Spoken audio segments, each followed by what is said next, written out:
BBC Sounds. Music, radio, podcasts. Hello and welcome to the Farming Today podcast with me, Charlotte Smith. In this episode, as President Trump urges American farmers to produce more, what do his tariffs mean for world trade and us? The US is a very large market, and when they start knocking over that first domino, it's a very large domino. So I think it is not just US farmers right now that are a little bit uncertain about what happens next.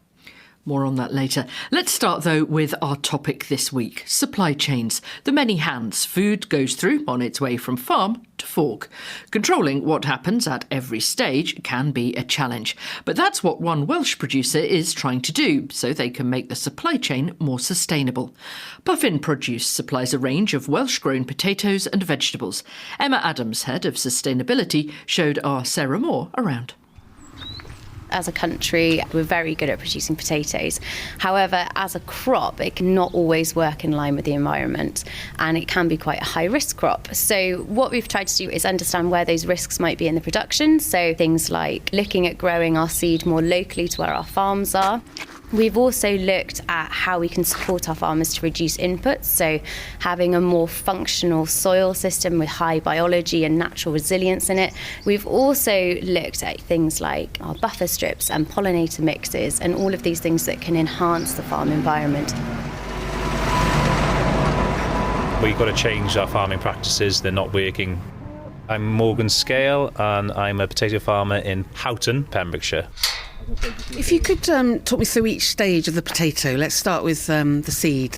A lot of seed would have been fungicide treated. We've started to take the fungicides out of that. We've also had to look at the varieties. Some varieties are very prone to fungal disease, and then try and get the soils in a really good working format so we don't need to have the fungicides in the first place. And then the growing and the cultivating, any changes there? Yeah, so traditionally we would have ploughed probably in the autumn and we'd have left the soil bare. That was a real host for all sorts of diseases, nematodes, build-up and things like that. What we've done now is we try and leave it as late as possible. We're in a stony part of the world, so we've got it to stone, so you've got to have a relative amount of cultivation.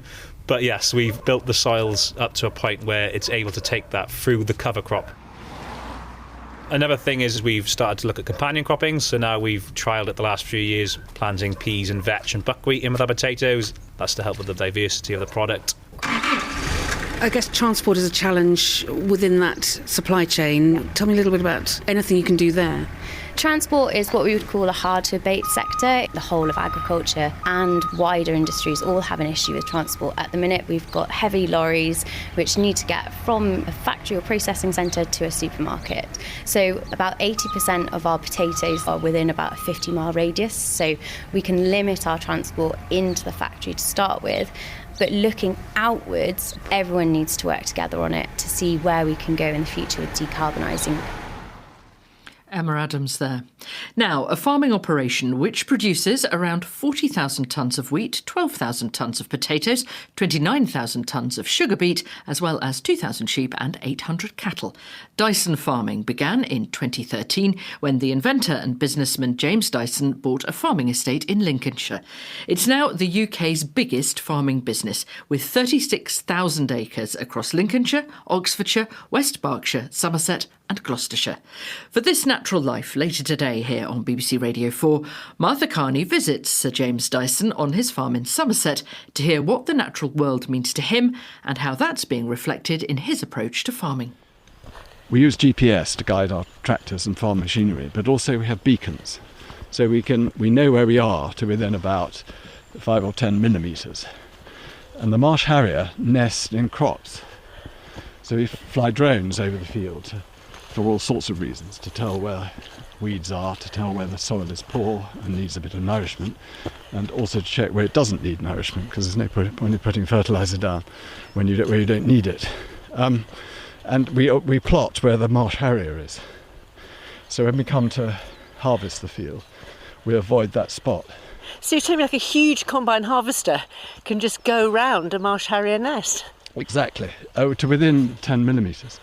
And in fact, you don't steer the vehicle at all. It guides itself. Obviously, you have to stop it going into hedges and telegraph poles and that sort of thing. But it means you can plant crops much closer together. And if you can plant crops very close together, you can then plant wildflowers between the rows of crops. What does that do? Which is good for pollination. And again, fertiliser. So that sort of precision is really important. And we've got it with, we do have to spray for weeds, but we have a massive boom that's 40 foot long with cameras every half metre along it.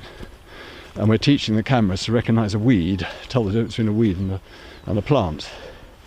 And then we go just a sort of little zip when it sees a weed.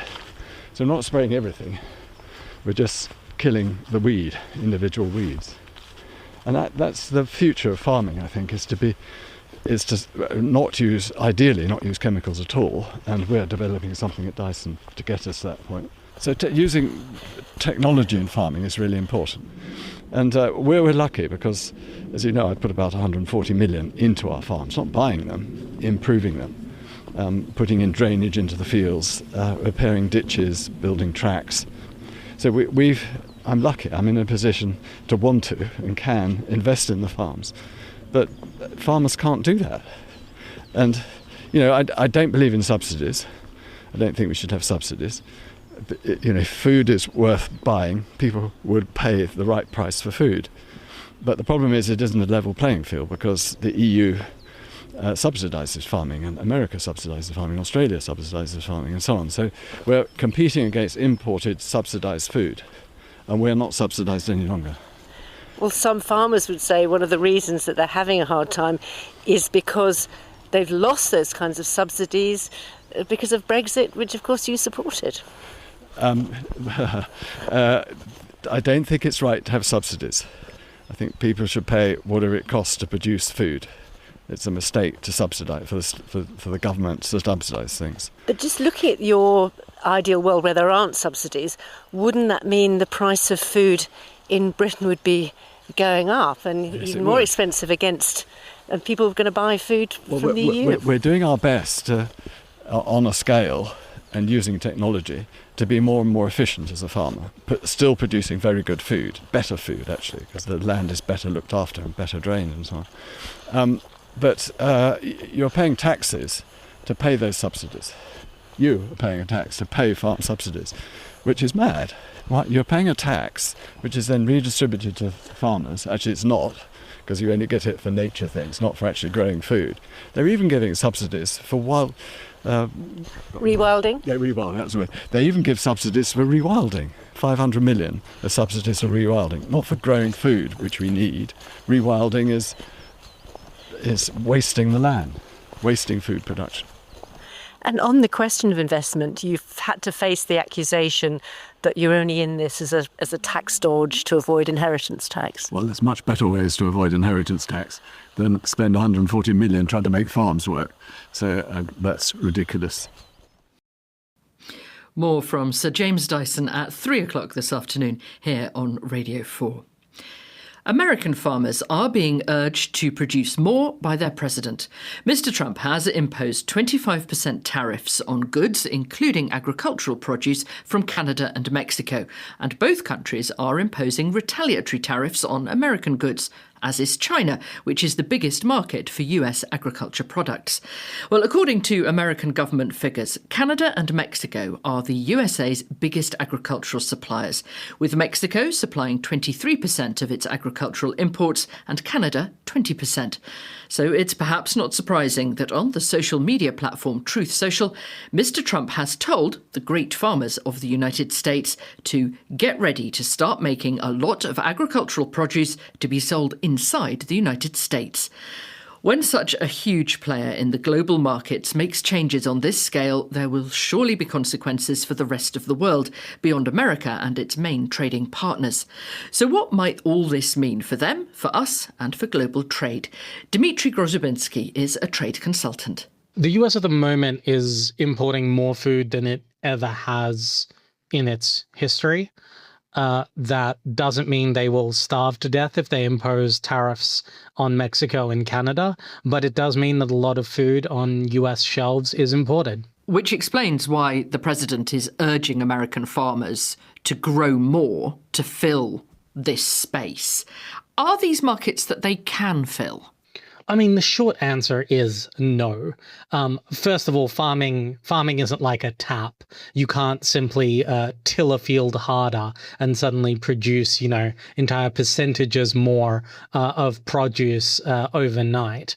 There is a huge amount of food that the US imports from around the world that is simply not grown in the US or isn't in season in the US at the time that they bring it in. Food is going to get more expensive. Now, because there are also retaliatory tariffs, Canada, for instance, and China targeting agricultural exports, Mexico is going to make an announcement later this week. Presumably that will mean that less agricultural produce will be exported from the US because it's suddenly going to get more expensive. Yes. So over 50% of global soybeans go to China, which means that if they raise tariffs and the US becomes less competitive in that market, that is a straightforward blow. Now, to some extent, there can be some shifting around. So if the US is suddenly priced out of the Chinese market, maybe they'll try to go to a different market, and the products that were going to that market from other countries can now go to China. But generally speaking, if things were working a certain way before tariffs and you introduce tariffs, then even if businesses adjust, they adjust at higher costs. Is there a feeling of world trade slightly being gently thrown up into the air and let's see where it all settles?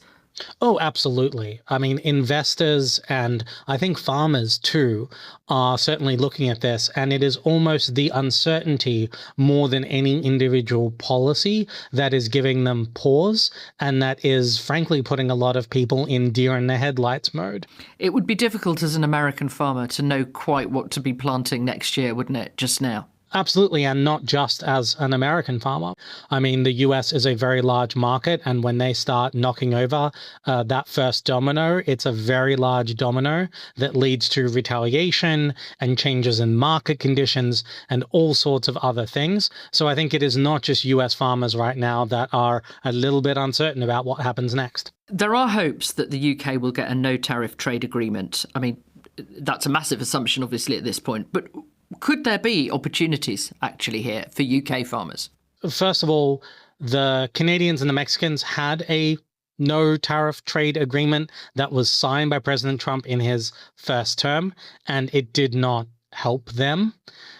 With that said, if the UK were able to negotiate some sort of preferential arrangement, that would be good for UK farmers narrowly, in that it would give them advantages over some of their competitors. But looking at it more broadly, more instability, more unpredictability, more uncertainty in global markets and global borders is bad for everybody's farmers, even those farmers who manage to win out some relief, especially given that there is absolutely no guarantee that relief survives the next diplomatic, political, or interpersonal crisis with the Trump administration. We talk a lot on this programme about volatility, about the fact that what farmers want is a nice, frankly, boring time where everything stays pretty much the same and they can plan. And this is pretty much the antithesis of that, isn't it? Absolutely. The countries levying these things know that that is a way to punch at a community that really can't easily pivot to doing something else, and that often has political power and is sort of influential and has a story to tell, means that farmers are often on the front lines of these things. So yeah, absolutely. It's a lot more uncertainty that farmers frankly don't need right now. Trade consultant Dmitry Grozybinski there. That's it from us. I'm Charlotte Smith. The producer is Beatrice Fenton, and Farming Today is a BBC Audio Bristol production.